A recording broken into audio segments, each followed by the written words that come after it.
sa hinirang mong mapapalang. O amin mo, itinatalaga sarili sa paglilingkod, kapangyarihan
Dakila naming Ama, makapangyarihang Yahuwah, Diyos ng langit at ng lupa, nandito kaming magkakapatid, mga tinawag mo upang maging mga anak mo sa mga huling araw na ito. Salamat ng marami, Ama, dahil damang-dama namin ang iyong pag-ibig at pagmamalasakit.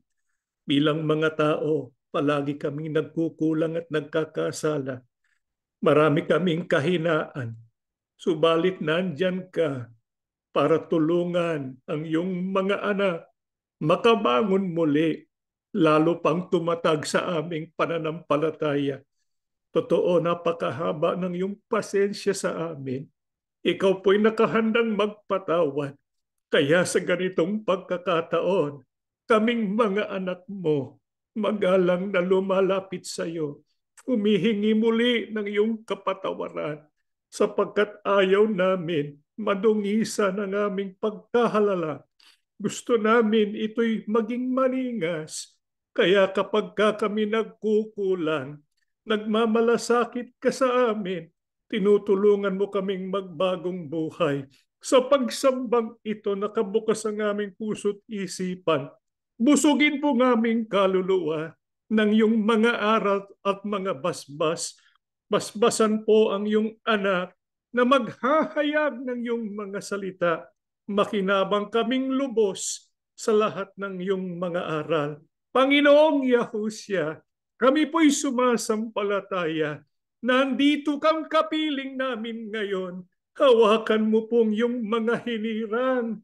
Gawin mo kaming matapang para mapagtagumpayan namin ang mga pagsubok ng buhay. Kapag manghihina kami, agad kaming lalapit sa iyo. Aasa kami sa iyong magagawa sapagkat dahil sa iyo, walang imposible sa aming buhay. Ama, pakibasbasan ang buong bayan mo, lalo na ang mga dumadaan sa iba't ibang kahirapan at pagsubok. Kami po'y umaasa sa iyo, Ama, nakahandang makinig sa iyong tinig. Pakibasbasan ang kabuhayan ng iyong mga anak. Merong mga ilan naghahanap ng trabaho. Ikaw po ang pinagmumulan ng lahat ng mabubuting bagay. Ikaw nang bahala magbuhos ng biyaya sa bawat sambahayan ng iyong mga anak. Nangangako kami, di ka namin makalilimutan. Kaya pakibasbasan ang abuloy ng iyong mga anak. Magamit ito sa kanyang kinauukulan. Sumasampalataya kami, Ama. Tinanggap mo ng aming kahilingan sa pangalan po ng aming tagapagligtas na si Yahushua HaMashiach. Amen.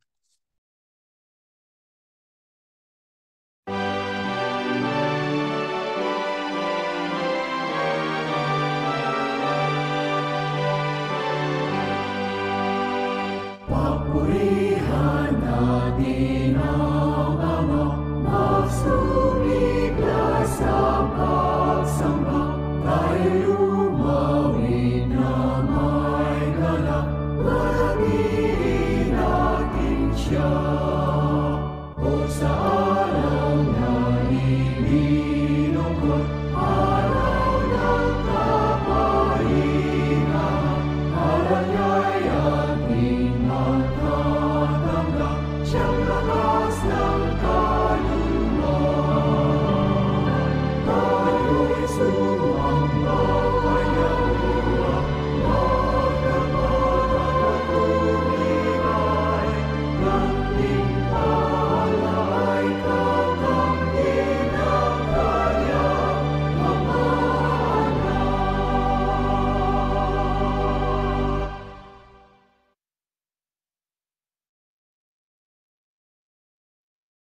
Shabbat Shalom, mga mahal na kapatid. Saang mangdako kayo ng mundo naroon at kapiling naming sumasamba ngayon, binabati po namin kayo ng isang masaganang araw at mapagpalang araw ng Sabat. Ang atin pong pag-aaralan, mga mahal na kapatid, ay tungkol sa pagkakaroon ng maningas na pag-ibig. Kung inyo pong mapapansin, mga mahal na kapatid, napakaraming ginagawa at patuloy na ginagawa ang mga tao upang ang pag-ibig ay itanyag. Hindi ba't napakaraming magagandang awit tungkol sa pag-ibig, mga tula, drama ng buhay, pelikula, kawang-gawa, palatuntunan, at kung ano-ano pa. Ang lundo ng lahat ng mga ginagawang ito ay puro tungkol sa pag-ibig. Layunin na ipakita at bigyang halaga ang pag-ibig.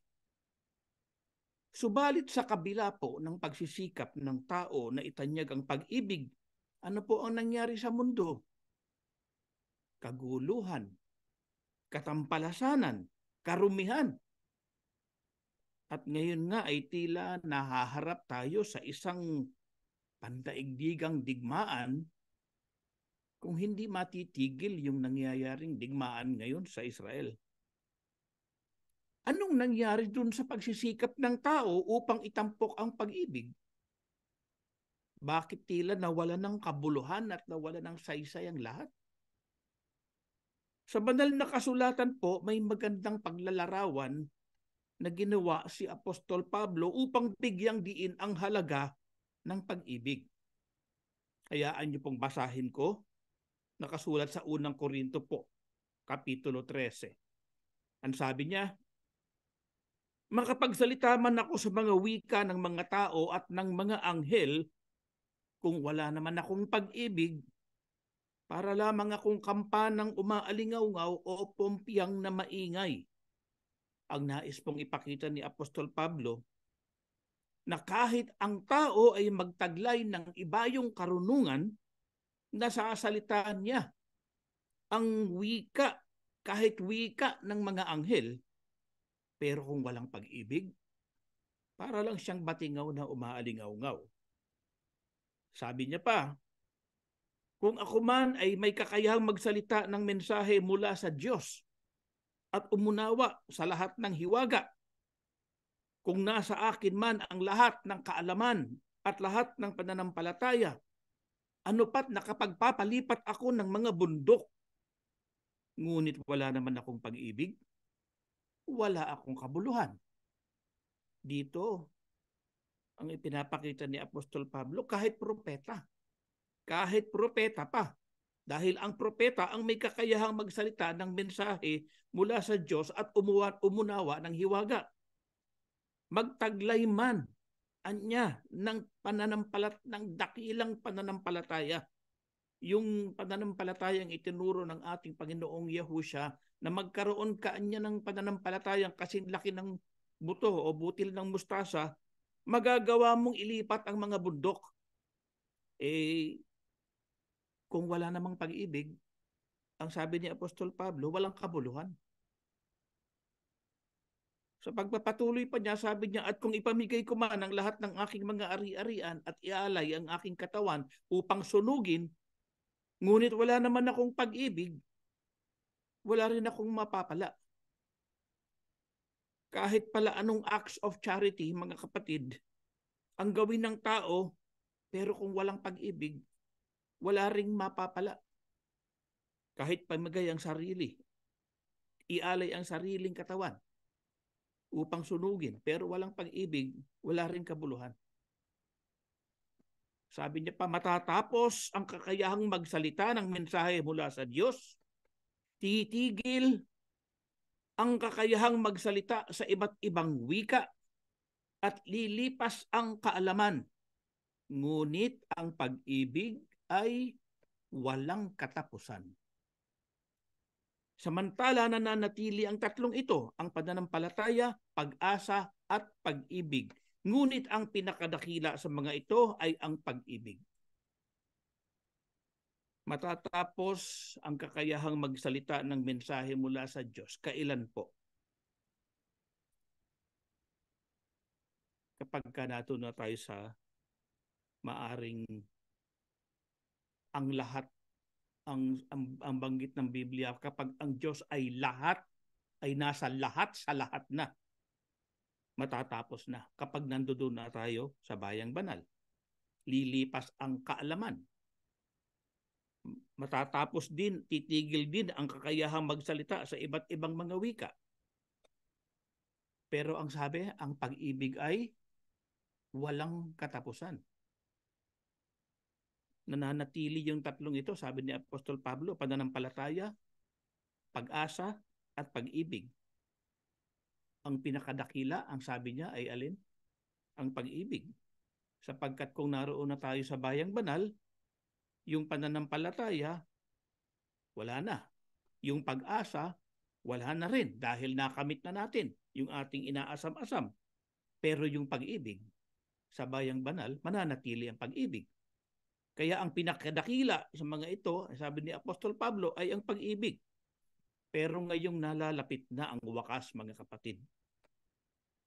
Wakas ng lahat ng mga bagay dahil nakikita na natin ang mga palatandaan. Anong uri po ng pag-ibig ang dapat nating taglayin? Magsimula tayong bumasa po sa unang Pedro 4, mga talatang 7 hanggang 8. Ngunit ang wakas ng lahat ng mga bagay ay malapit na. Kaya kayo'y magpakatino at magpigil sa sarili alang-alang sa inyong mga panalangin. Higit sa lahat, magkaroon kayo ng maningas na pag-ibig sa isa't isa, sapagkat ang pag-ibig ay nagtatakip ng maraming kasalanan. Ano po ang dapat taglayin ng tao? Lalo na kapag ang wakas ng lahat ng mga bagay ay malapit na. Ang dapat po nating taglayin, ang maningas na pag-ibig. Ang maningas na pag-ibig po ay makabuluhan. Ano po ang sinabi ni Apostol Pedro? Sabi niya, nakayuan niya ay magpakatino o maging matuwid at maging mapagpigil sa sarili alang-alang sa inyong mga panalangin. Bakit po nabanggit ni Apostol Pedro yung alang-alang sa inyong mga panalangin? Ano po ba ang tungkol sa ating mga panalangin na kailangan nating maging matuwid? Ang sabi po kasi sa aklat ni Apostol Santiago, ang panalangin ng matuwid ay makapangyarihan at mabisa. Kaya kailangang maging matuwid sapagkat ang panalangin ng taong matuwid ay hindi lang po makapangyarihan, kundi mabisa pa. Ayon po sa talatang ating binasa, ano ang nagagawa ng maningas na pag-ibig? Nagtatakip niya ng maraming kasalanan. Pansinin po natin mga kapatid, na kapag tatakip ng maraming kasalanan ang pag-ibig, ibig sabihin, yung pong kasalanan natin naroon pa rin. Hindi naaalis, subalit natatakpan yun ng maningas na pag-ibig. Paano natin ibubuhay ang maningas na pag-ibig? Sa aklat po ng unang Juan 2, mga talatang 7 hanggang 8, mga minamahal, hindi bago ang ibinibigay kong utos na magmahalan kayo, kundi dati na. Ang utos na ito ay walang iba kundi ang mensaheng narinig at tinanggap ninyo mula nang sumampalataya kayo. Ngunit masasabi rin natin na ang utos na ito'y bago dahil lumilipas na ang kadiliman at nagliliwanag na ang tunay na ilaw. Ang katotohanan ito ay nakita sa buhay ni Kristo at maging sa inyo. Paano po natin ibubuhay ang maningas na pag-ibig? Magagawa po natin ito kung gagawin natin halimbawa ang pag-ibig na iniukol ng ating Panginoong Yahushua sa atin. Kung paano tayo inibig ni Yahusha, ay ganoon din natin dapat ibigin ang isa't isa. Paano po tinagurian ni Apostol Juan ang pagsunod sa pag-ibig na katulad ng pag-ibig ni Yahusha? Ang sabi niya ay bagong utos. Ito anya ay masasabi rin natin na bagong utos dahil lumilipas na ang kadiliman at nagliliwanag na ang tunay na ilaw. Sino po ba ang tunay na ilaw? Ang ating Panginoong Yahusha. Kaya nga tayo na mga alagad, ang sabi niya, kayo man ay ilaw ng sanlibutan. Ipinakita ni Yahusha ang tunay na pag-ibig nang siya ay narito sa lupa at nangangaral. Ano po ang nangyari sa ating Panginoong Yahusha? Alam na natin lahat yan. Isinakripisyo niya ang kanyang buhay. Pinili niya na siya ay mamatay upang tayo ay mabuhay. Kaya nga itinulad ang maningas na pag-ibig ni Yahusha sa ilaw na nagliliwanag sa kadiliman. Noong bago pa nagpunta ang ating Panginoong Yahusha upang mangaral dito sa mundo. Ang mundo ay nasa kadiliman. Dumating si Yahusha, dumating ang liwanag. Kaya lumilipas na ang kadiliman at nagliliwanag na ang tunay na ilaw dahil sa pagtuturo ng ating Panginoong Yahusha. Ang sabi sa binasa natin, ang katotohanan ito ay nakita sa buhay ni Kristo at maging sa inyo, sa mga kapatid, mga tagasunod ng ating Panginoong Yahusha nung siya ay narito sa lupa. Ano ang ating napatutunayan, mga kapatid, kapag umiibig tayo tulad ng pag-ibig ni Yahusha? Sa aklat po ng Juan 13:34 hanggang 35 ay ganito ang nakasulat, isang bagong utos ang ibinibigay ko sa inyong ngayon. Mag-ibigan kayo. Kung paano ko kayong inibig, gayon din naman mag-ibigan kayo. Kung kayo'y mag-iibigan, makikilala ng lahat na kayo'y mga alagad ko. Ano po ang ating napatutunayan? Kapag umiibig tayo ng pag-ibig na tulad ng pag-ibig ng ating Panginoong Yahusha, napatutunayan natin na tayo ay mga alagad ng Panginoong Yahusha.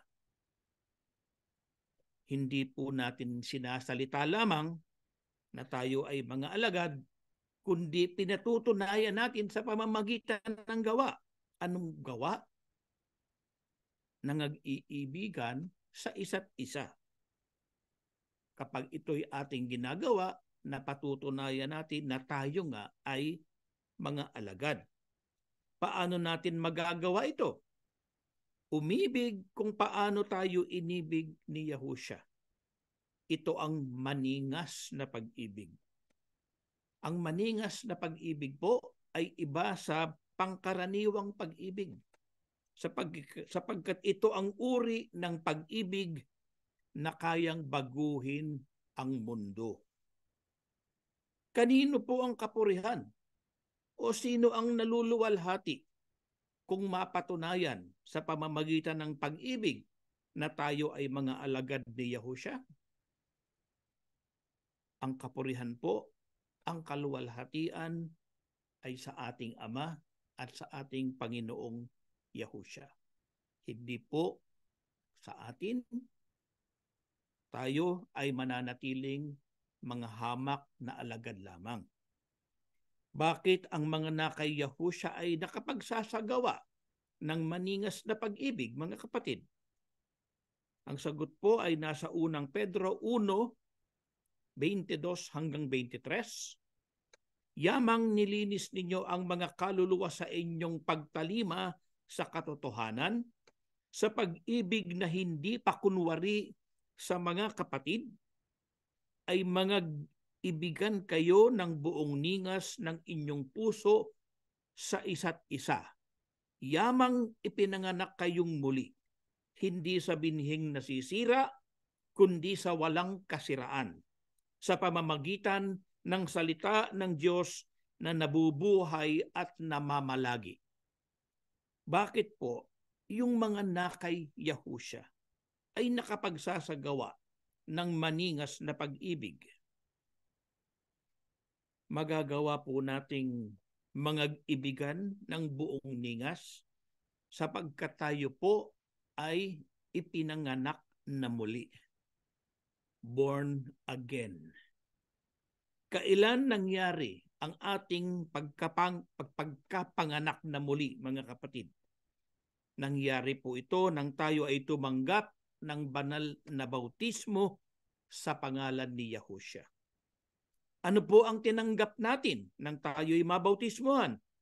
Ang banal na Espiritu na siyang tatak ng ating pagkahirang.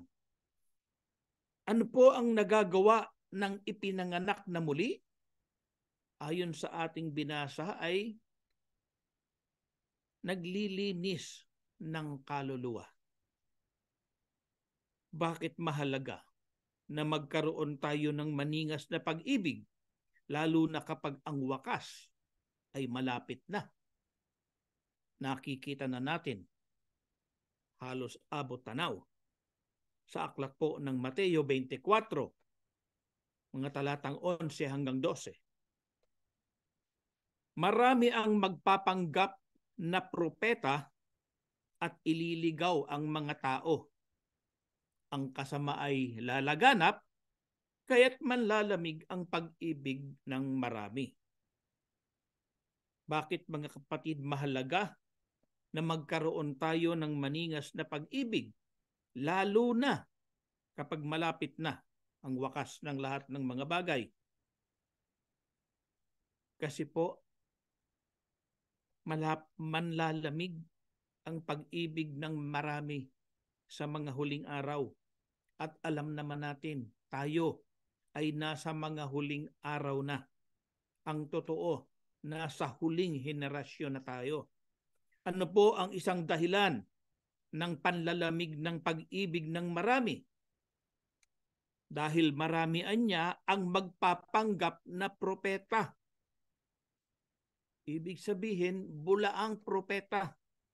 Ano ang gagawin ng mga bulaang propeta? Ililigaw ang maraming tao. Kapag nailigaw na po ang maraming tao, ano ang kahihinatnan? Kapag nailigaw ng bulaang propeta ang mga tao, ang kasamaan ay lalaganap.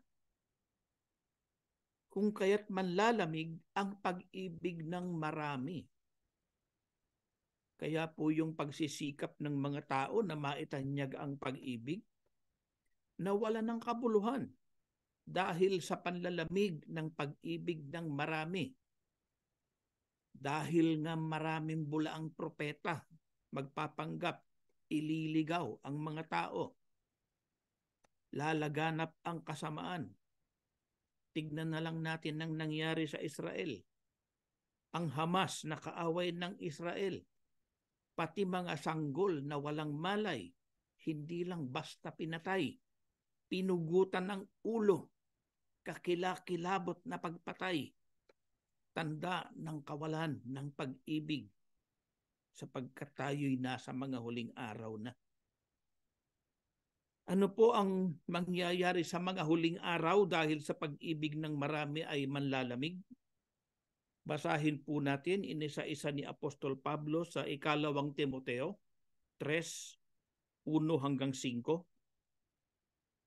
Ngunit unawain mo ito, na sa mga huling araw ay darating ang mga panahon ng kapighatian, sapagkat ang mga tao'y magiging maibigin sa kanilang sarili, maibigin sa salapi, mayayabang, mga mapagmalaki, mapanlait, suwail sa mga magulang, mga walang utang na loob, walang kabanalan, walang katutubong pag-ibig, mga walang habag,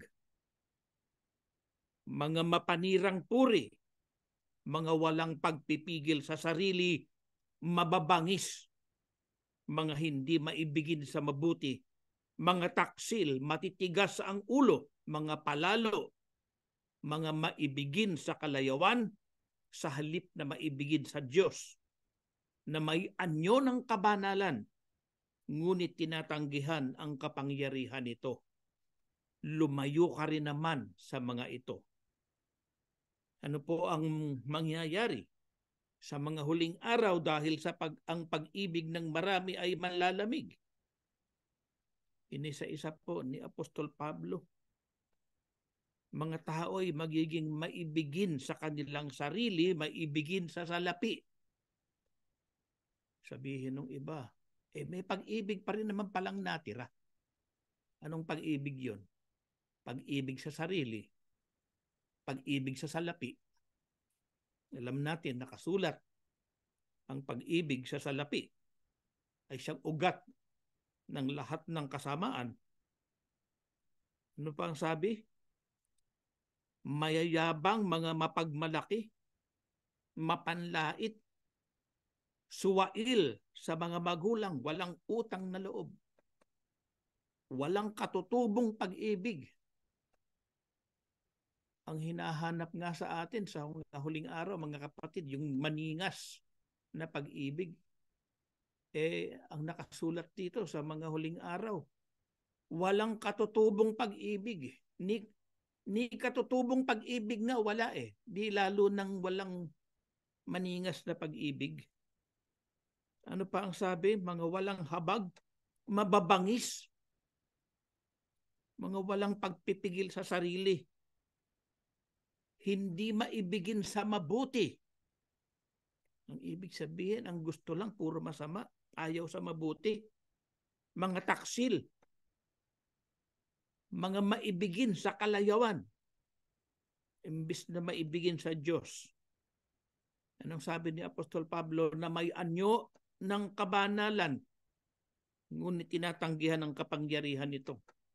Yung anyo ng kabanalan, diyan sa Pilipinas, doon sa tinatawag nilang mahal na araw, may mga taong nagpapapako pa sa krus. Ginagaya ang ating Panginoong Yahushua. Pero wala namang pag-ibig. Kaya may anyo lamang ito ng kabanalan. Anyo lang. Darating ang panahon ng kapighatian. Bakit nagiging ganito ang mga tao? Ano ang dahilan? Ang dahilan po, yung kawalan ng pag-ibig. Ang pag-ibig na nalabi, pag-ibig sa kalayuan. May pag-ibig sa sarili, pag-ibig sa salapi. Binanggit na natin kanina na ang maningas na pag-ibig ay iba sa katutubo o pangkaraniwang pag-ibig. Pero kahit katutubong pag-ibig nga, wala Ang kailangan ng mundo sa mga huling araw ay uri ng pag-ibig na nakakapagpabago. Na yun nga ang maningas na pag-ibig. Nakakapagpabago, transformative love. Mga kapatid, alam nating malapit na yung wakas. Kung abutan man tayo ng panahong ito, ng kapighatian, kung buhay pa tayo, tiyak naman na marami pa sa atin ang aabutang buhay pag dumating ang panahong yan. Isang bagay lang po ang ating tiyakin, mga kapatid. Tiyakin natin na sa kabila ng mga panahong kapighatian at kasamaan, magkaroon pa rin tayo sa ating puso ng maningas na pag-ibig. Ang ating Diyos po ay walang maaasahan sa sanlibutan. Kanino po siya umaasa? Sa atin po. Kaya't panghawakan natin ang mga turong ito ng ating hari.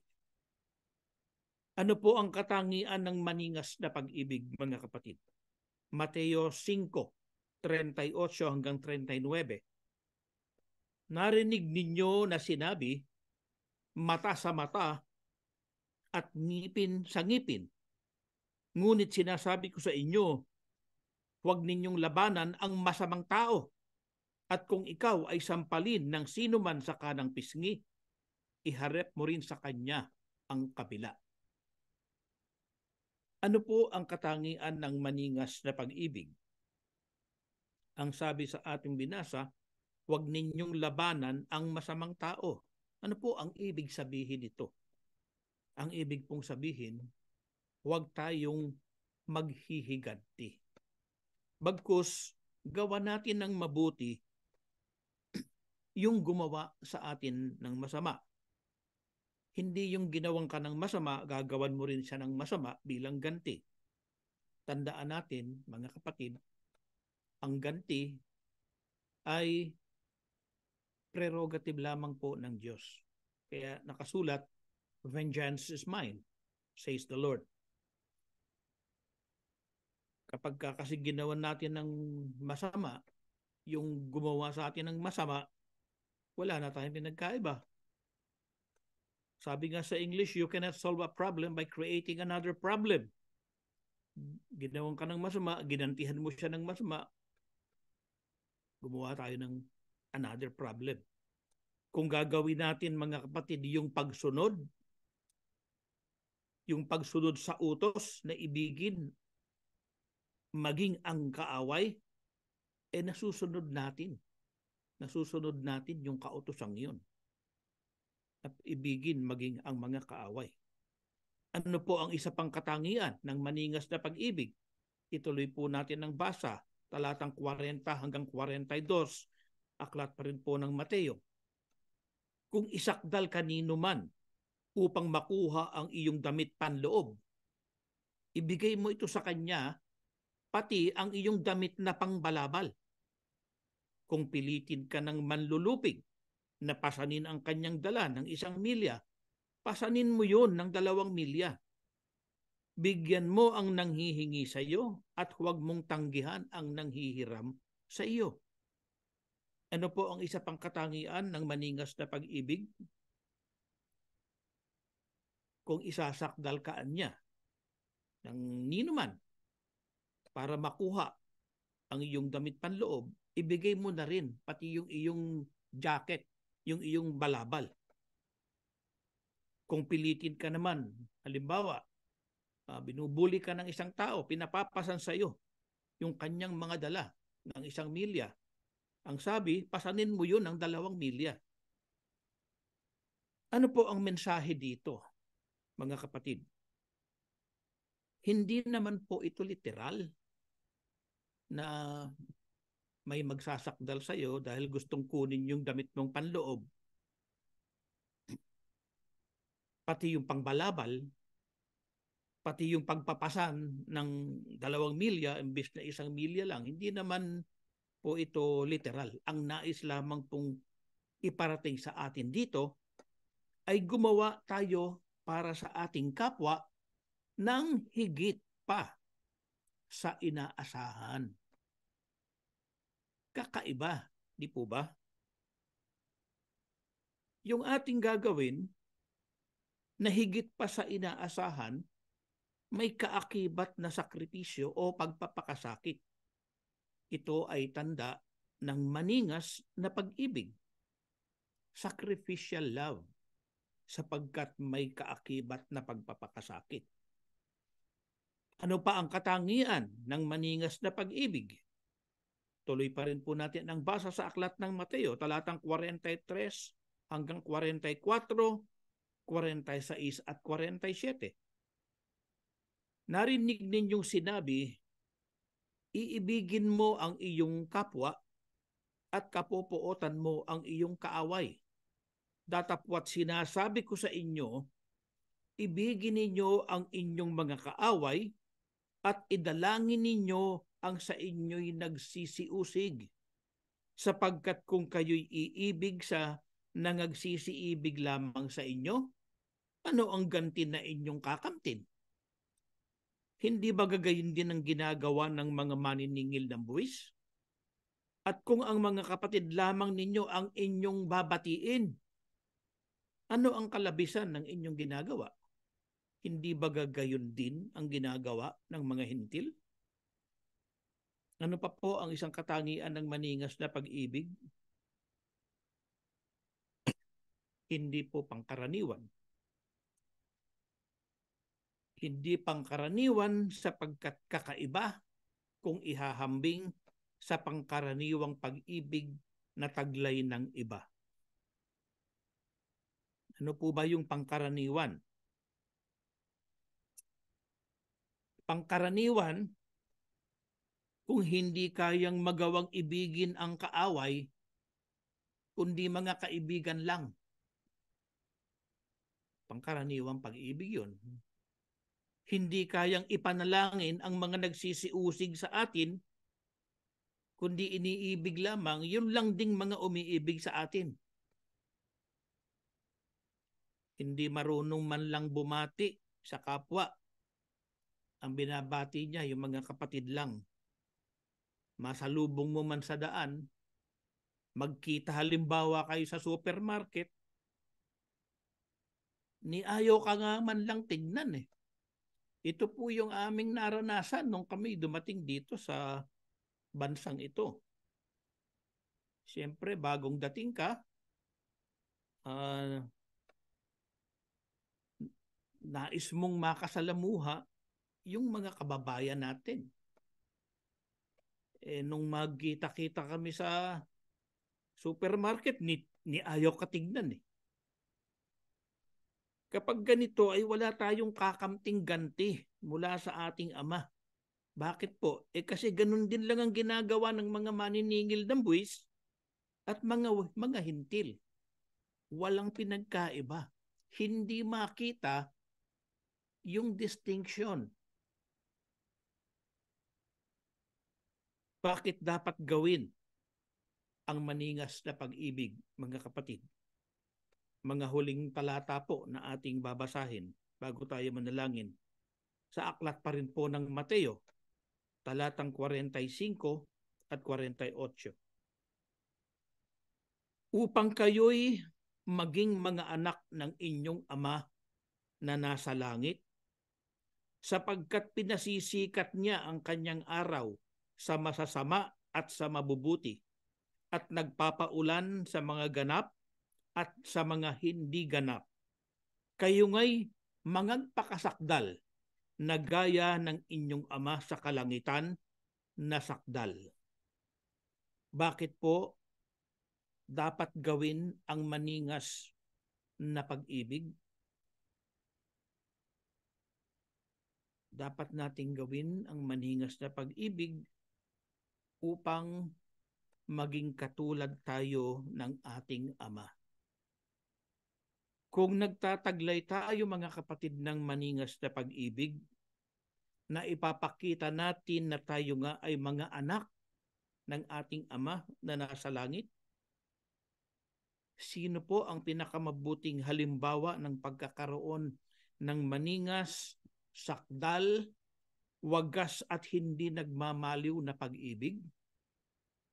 Ang ating Amang Yahuwah po. Ayon sa ating binasa, pinasisikat niya ang kanyang araw sa masasama at sa mabubuti. Nagpapaulan sa mga ganap at sa mga hindi ganap. Ang ibig sabihin po nito, mga kapatid, kahit masama o mabuti, binibiyaya ng ating Ama. Hindi siya nagtatangi. Yun ang katunayan na ang pag-ibig ng Ama sa atin ay wagas.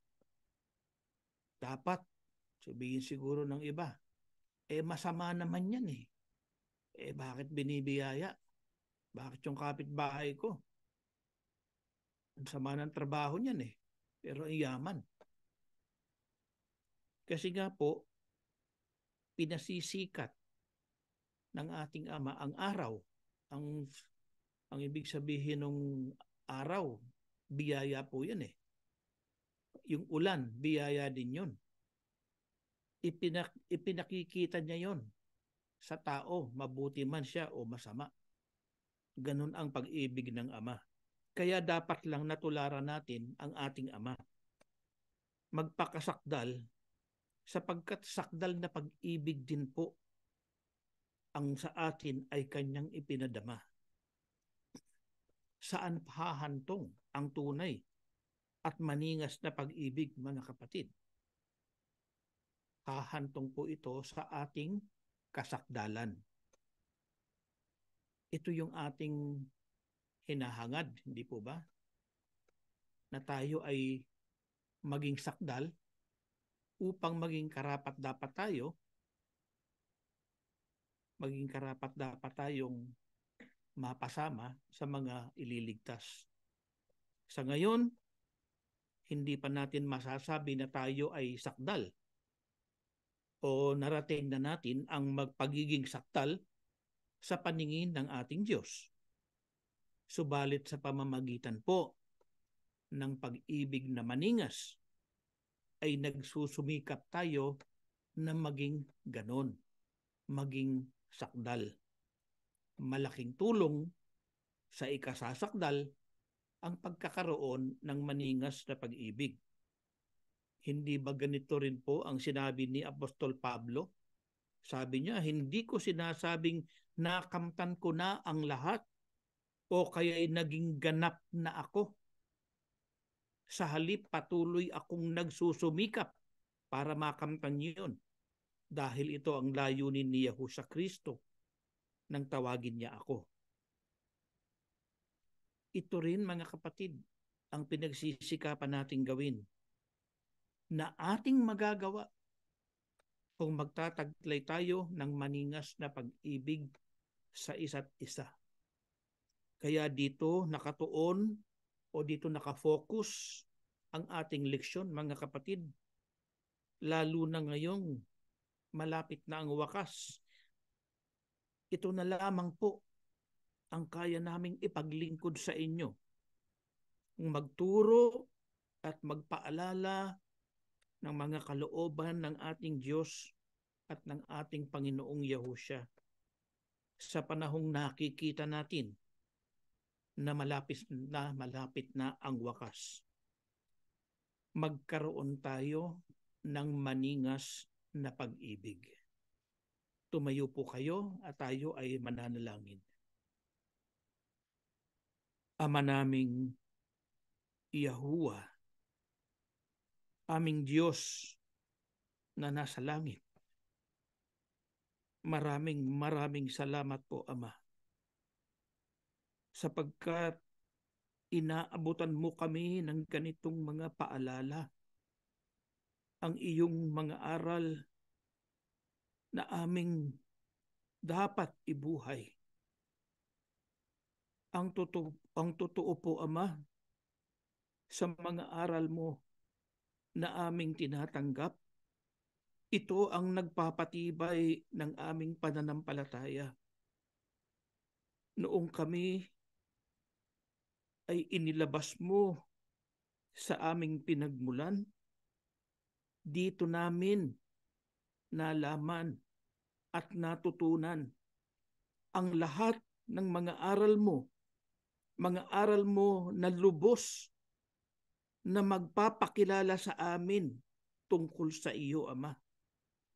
Mga aral mo na dinadala kami sa pagsunod sa iyong kalooban.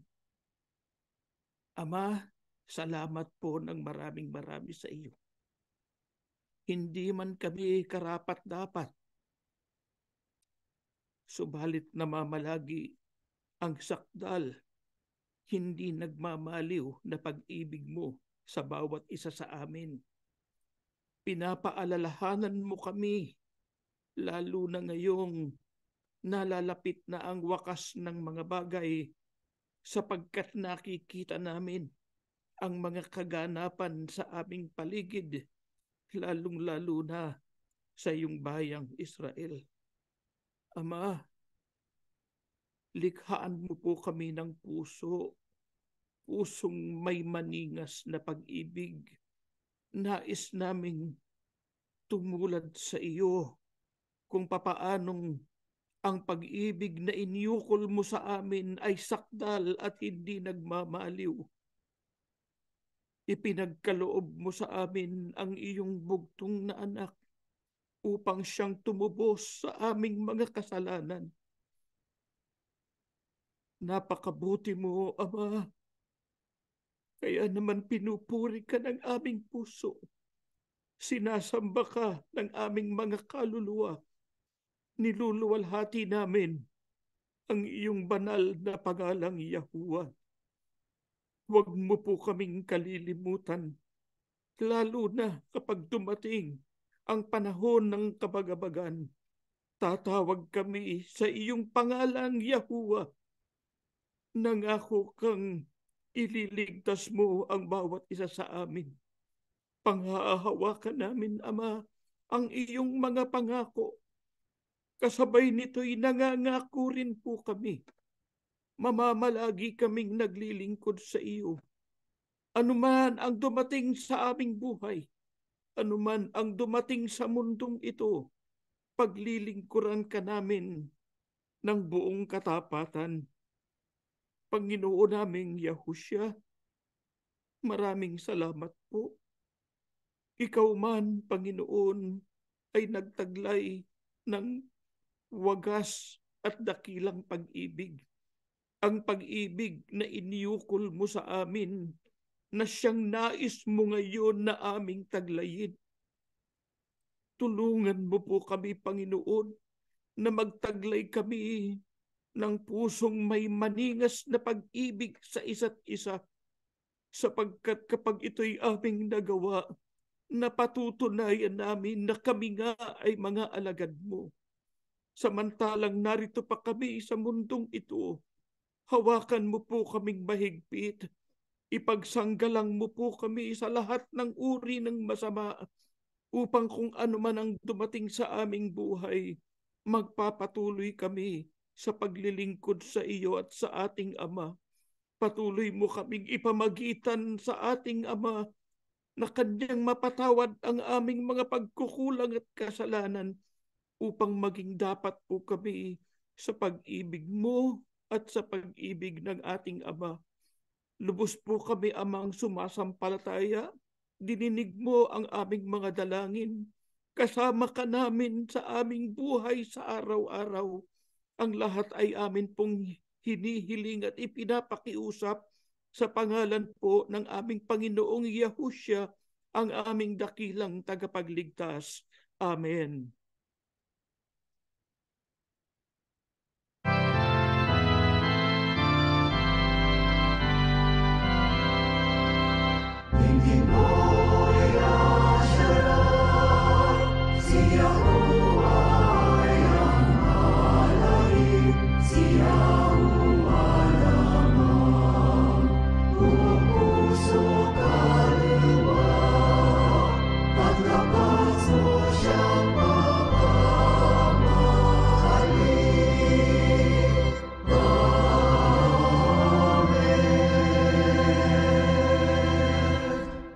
Ang walang maliw na pag-ibig at masaganang awa ni Yahuwah Abba lumukob sa atin.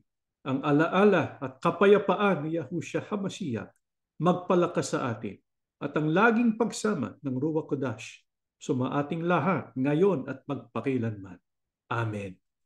Brothers and sisters, just a few reminders. Kung meron po kayong gustong itanong sa assembly o kaya sa akin, maaari po kayong sumulat sa info@aoy.today. At bilang panghuli, meron po tayong special anniversary Thanksgiving para po sa Assembly of Yahushua. Ito po ay gaganapin December 9, 2023, 6 o'clock p.m. Pacific Standard Time. Ito po ay in person, doon po sa Fremont at also online. That is all. May Yahuwah Abba and Yahushua HaMashiach bless all of us.